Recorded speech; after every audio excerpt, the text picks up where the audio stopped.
Hello students, today we will begin with from where we left the last lecture. When the last lecture was over, we were discussing the Duchess of Malfi as a Jacobean tragedy, as a revenge play, and we discussed the key elements of the play, the tragedy. Now let's begin with, though yesterday we discussed a part of it, we have discussed in the class as well, the character sketch of Basola. We'll begin with the same thing. We'll begin with the character sketch of Basola. So, in the last lecture, this thing you must have noticed that I referred to you that why Basola has been referred as the most important character of the Duchess of Malfi. He is discussed. Why? Because he is discussed by so many critics. Why he has been emphasized so much? The reason being that he is a sort of representative character of Duchess of Malfi.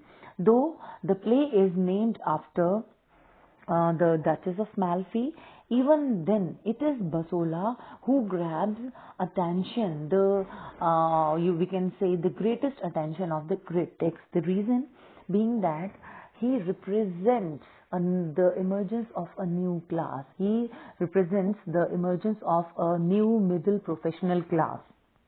Okay, so now we have had a discussion regarding the plot of the story. Just in order to sum up, I like to sum up the story by that Duchess of Malfi is the main character.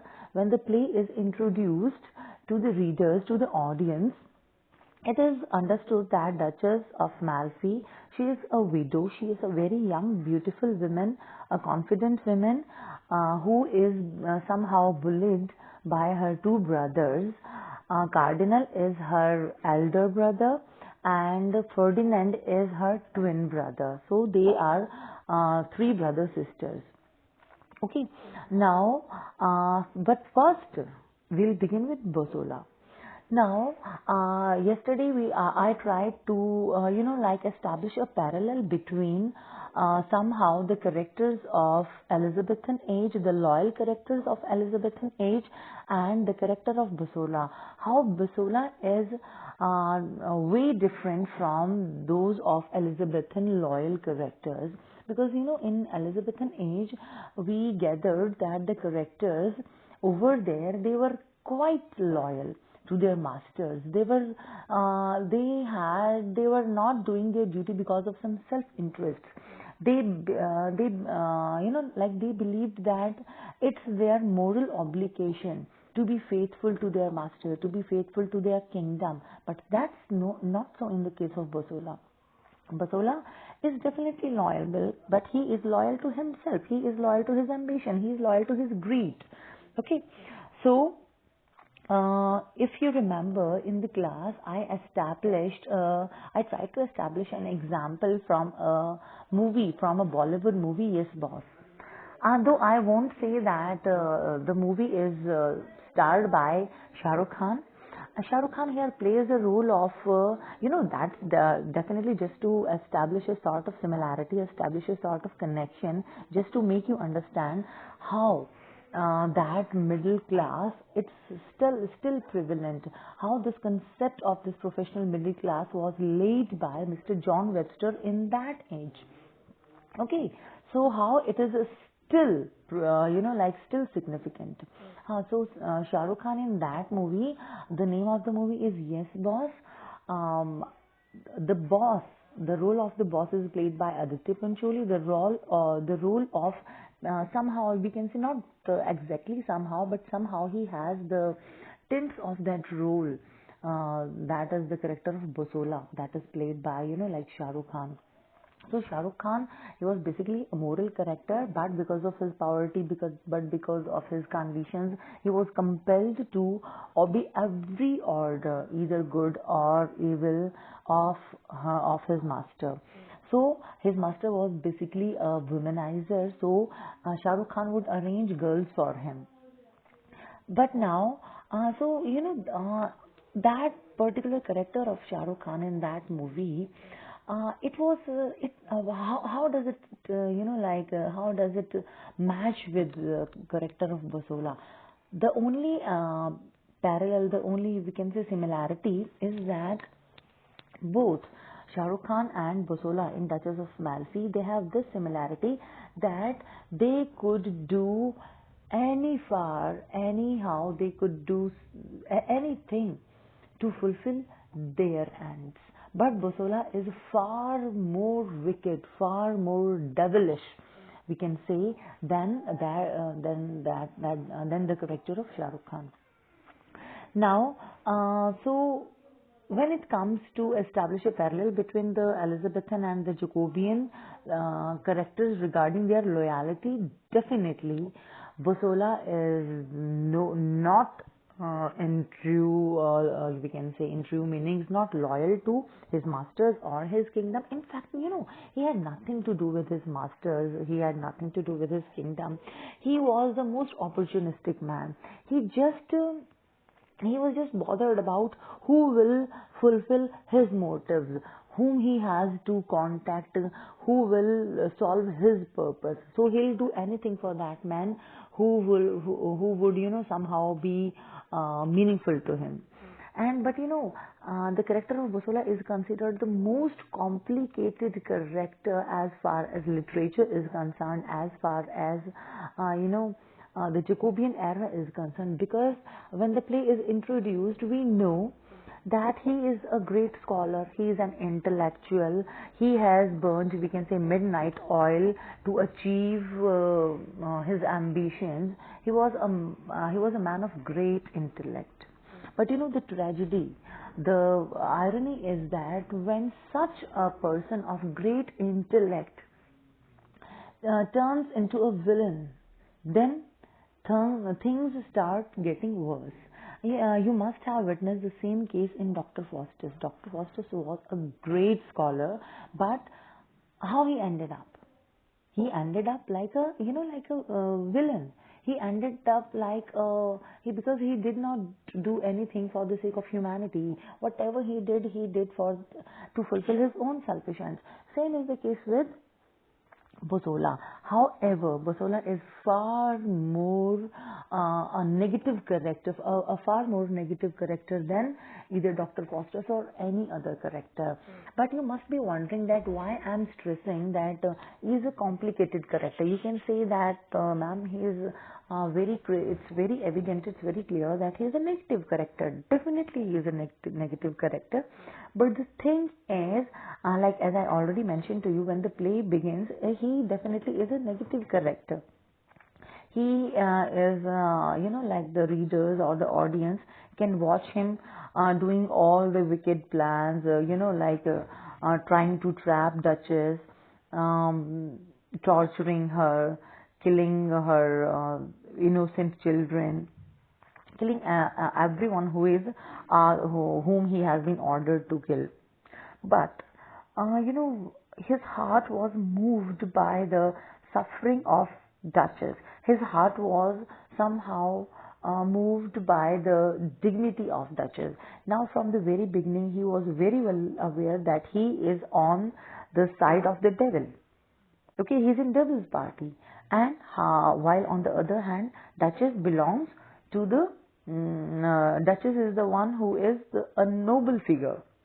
But he decides to be on the side of the devil. He decides to play a wicked role in that story. Why? Because he thinks that it is only Ferdinand or Cardinal will solve his purpose, which Duchess, who superficially appears to be a very helpless lady. So he decides to be in the devil's party. But when the play approaches its end, he is moved by the suffering of the Duchess. He is moved by the torture which Duchess suffers, though with dignity. So it was a positive attitude of Duchess. It was the nobility of Duchess that moves Bosola's heart, and he takes an oath to avenge the death of Duchess. And in doing so, he kills both Cardinal and Ferdinand. And while doing so, he is killed himself. So, when it comes to, as you can see, though in the character sketch, it's very less has been mentioned in the character list about Basola, but Basola and Duchess of Malfi, they are the most, you can see, most spoken of characters, most complicated characters. But when it comes to the most complex character, Basola wins the race. Because I think it must have been clear to you that he is a combination of a man of intellect plus a man of great ambition. But his, the tragedy lies in that he is ambitious towards his own selfish motives. He is not ambitious towards his kingdom or towards his master. From the very beginning, he knows that what he is doing has definitely no moral grounds, but he decides to stick to the side of the devil, and he ultimately pays the price. So, students, I think I have tried to elaborate you the character of Basola in every possible way, and now you need not worry, because I'll send you more and more links regarding the character analysis of Basola. Okay, so you need not bother about that. Everything will be, every viewpoint of the lecture will be discussed with you. So you stay assured, you rest assured. Your part lies in that you have to go through every subject matter, every content, and you have to prepare well. Because as by the way the circumstances are prevailing, the way things are getting around, I don't think we'll have much time. We'll have, much sources left. So, this is the only platform left with us. So, we can cope up with the syllabus through this channel only. Okay. Hanji. Now, let us proceed to the discussion of the Duchess. Yeah. Now, as that Duchess, she is the main character. As far as the title is concerned, she is the main character. She is, I would say, a very, very feministic sort of character. Now, students, you please don't get confused between being female and being feminine, being feministic. A female can be anti-feminist. A male can be staunch feminist, strongly feminist. So please don't confuse yourself between being a female and being a feminist. Feminist means who supports the cause of female, who supports the cause of women. Okay? So Duchess, when the play opens, Duchess, she is already a widow of the Duke of Malfi. Now, she is, she is a very elegant, dignified character, though superficially, outwardly, she seems very weak, very feeble, very submissive.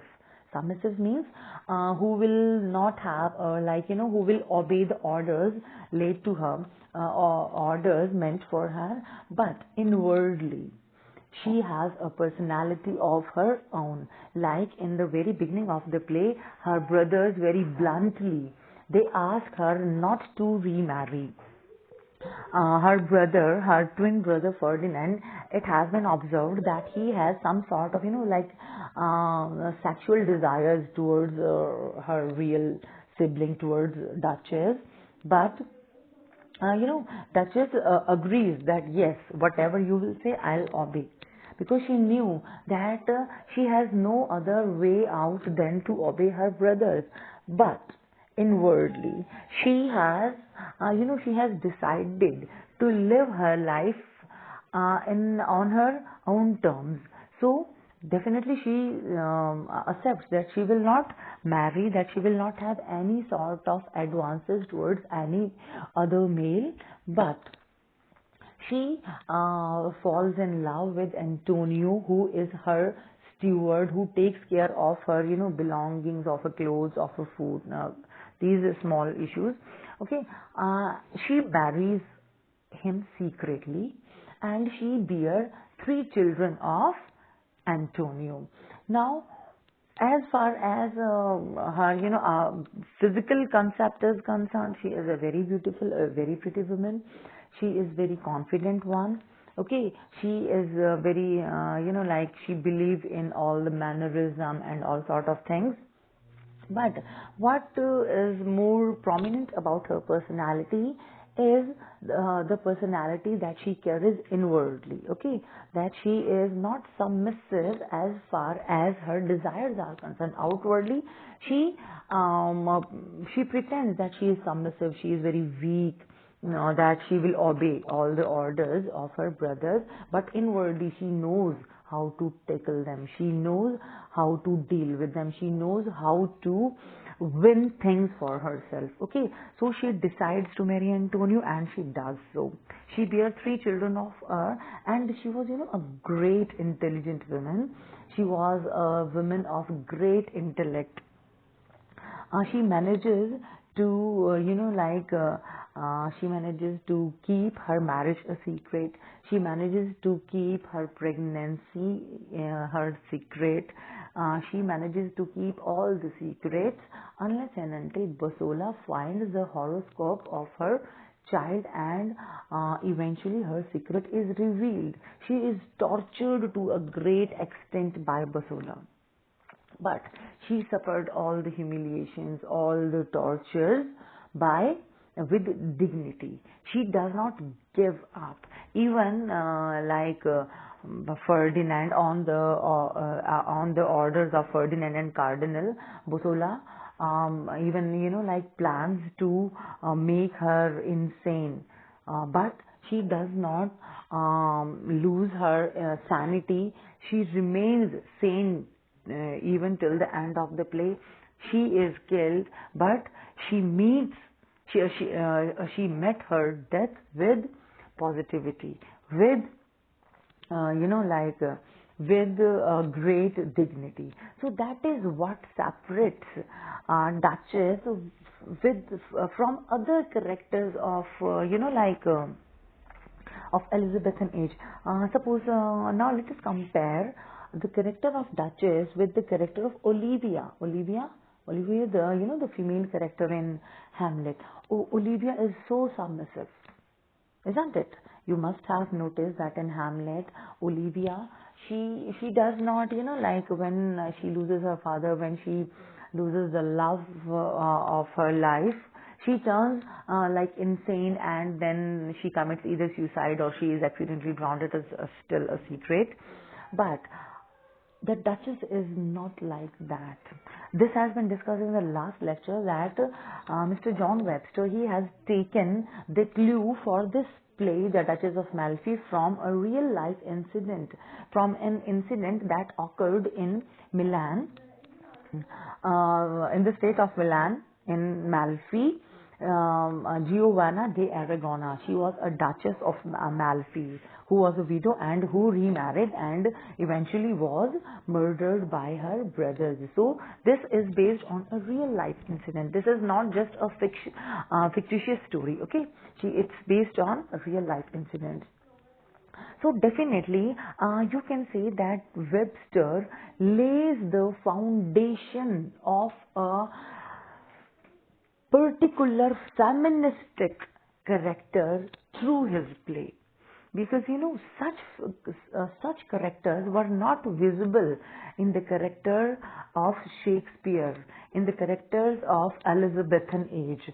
So this is that characteristic of Duchess that somehow separates her from other characters of Elizabethan age or of other characters of Shakespeare. So now and we can say that this character of Duchess, it is somehow very different from the snobbishness of the age, from the from the portrayal of other female characters, because like in Jacobean age, it's an age of satire. You must have observed, you must have read The Rape of the Lock. Like Belinda, she has been portrayed a sort of character that is very a snobbish sort of character who believes in flirt and all that. But Duchess is a totally dignified, positive character. So in this way, we can say that Mr. John Webster, he was he was a writer, he was we can say, sorry, he was a dramatist, excuse me, he was a dramatist who somehow who somehow presented a guideline for upcoming female characters. Okay, now let us move to Ferdinand.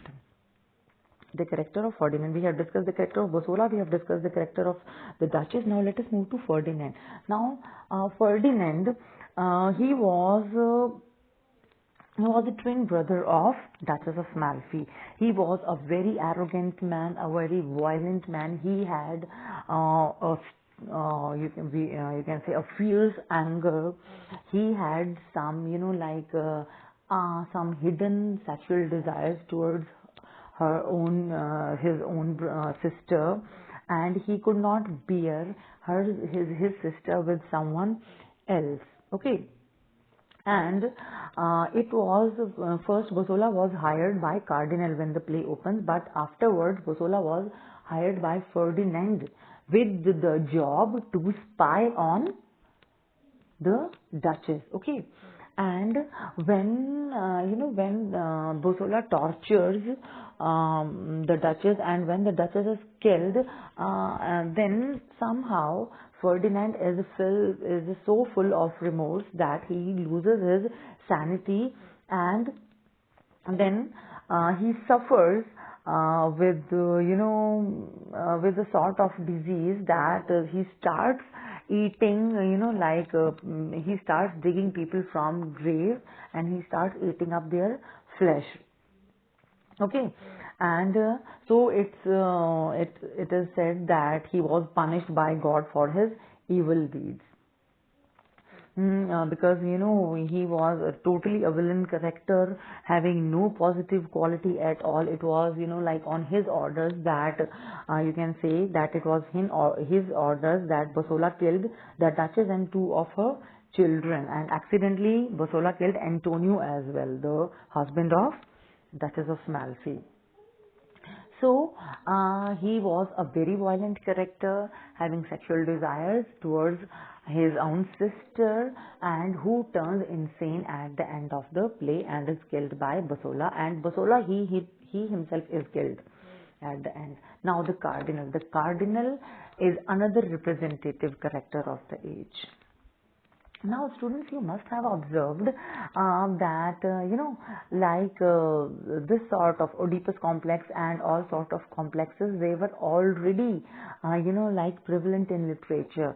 That brother having desires towards sister, father having desires towards daughter, mother, like son having towards mother. They were, very sort of hidden desires, though a taboo, that were prevalent in literature since ancient times. Now, let us discuss the character of Cardinal. Cardinal is the elder brother of Ferdinand and Duchess. He is a sort of, he belongs to royalty as well as clergy. He was a churchman. He, but he is representative of all those characters who were corrupt from the core, from their heart. Now, Cardinal, he was a greedy, corrupt man. Why he wanted to kill his sister? He wanted to kill his sister to, so that he can grab her kingdom, so that he need not, so that he, for the sake of money. And basically, he was a villain character. He was a womanizer as well. He had he had you can say illegitimate relationship with a lady, with the wife of one of his courtiers. Okay. Now his temper was cold. He was not like a short tempered like Ferdinand. So outwardly he seemed to be a calm man, but he was a man who actually, because of whom Bosola was sent to jail. He was sent to dark galleys. because he ordered Bosola to murder a man, and when the play opens in the very first act, first scene, it is seen that Bosola he has returned from that imprisonment. Okay, so it was on his orders that that murder was carried out. There is a totally villain character, totally negative character with no positive, with no positive quality. So here we can see that Cardinal and Ferdinand, they both are totally negative characters with no ray of hope, with no positive quality. However, Bosola is a character who is a villain. Okay, somehow to a greater extent than, greater extent than Ferdinand and Cardinal himself. But he had some positive qualities because at the end the heart of Bosola was transformed and he tried to avenge the death of Duchess. But on the other side, Ferdinand and Cardinal, they are totally negative characters. Okay. Now, Cardinal is also killed at the hands of Bosola at the end. Now Antonio. Antonio is the husband, is the love of Duchess. He is somehow you can say a passive, a submissive character. He tries his level best to, to be a good husband, to be a good father, but because of his submissiveness, because of his being passive, he had to pay the price and he was killed, though accidentally by Bosola. He was a steward of Duchess of Malfi, definitely very low in level and in honor to Duchess, but Duchess chose her as her husband and she remained loyal to him till the end. Now, there are other minor characters like Delio. Delio was Antonio's only loyal friend. Okay. Who remained loyal to Antonio till the end. Now, there are two minor characters. One is Delio, who was the only loyal friend to Antonio, and other was Cariola. Cariola was the maid servant of Duchess, who, you see, Delio and Cariola, they both were, they both knew the secret of marriage of Antonio and Duchess of Malfi, and they tried to keep this as a secret till the end, and Cariola had to pay the price to keep this secret, and she was killed by Bosola. Now Julia is Cardinal's mistress, you can say, and she is wife of his old courtier, of the courtier of Cardinal. His name was Castruccio. Now, she is also ruled by Delio. Delio also wanted to marry Cariola, and she is a minor character. These minor characters, though not very significant, but they are important because through these characters, the dramatist, the playwright, throws light on the perspectives of the age, the conditions of the age, the nature of the people, the hidden secrets of the people of that age. So we cannot say that these minor characters have no role to play, and somehow sometimes it is that through these minor characters bigger truths are revealed. Now other minor characters are the children, three children of Duchess of Malfi and Antonio. The younger two children are killed by Bosola. The only surviving character, the only character that survived is the elder child of Duchess of Malfi, who remained as we can say a sort of hope, who is an emblem of hope and emblem of a new life. Now, Count Maltese, Marquis of Pescara, Castruccio, Silvio, Rodrigo, Grissolin, Old Lady, they all are, very minor characters. They are somehow, it is through the conversation between these characters that some secrets are revealed. Other characters are, like Doctor, two pilgrims, mad astrologer, mad doctor, mad priest, mad lawyer. Now you must be wondering why there is mad after some of the characters, because these characters like doctor, priest, lawyer, astrologer, they were ordered by Basola and Ferdinand to, in order to make make Duchess of Malfi insane. They, played drama in order to make her insane, but they remained unsuccessful. So students, I think I have tried to go through the major and the minor characters, and in the next lecture we'll begin with Act 1, Scene 1. Okay, so I think that's it for today. Have a good day, stay safe, stay alert.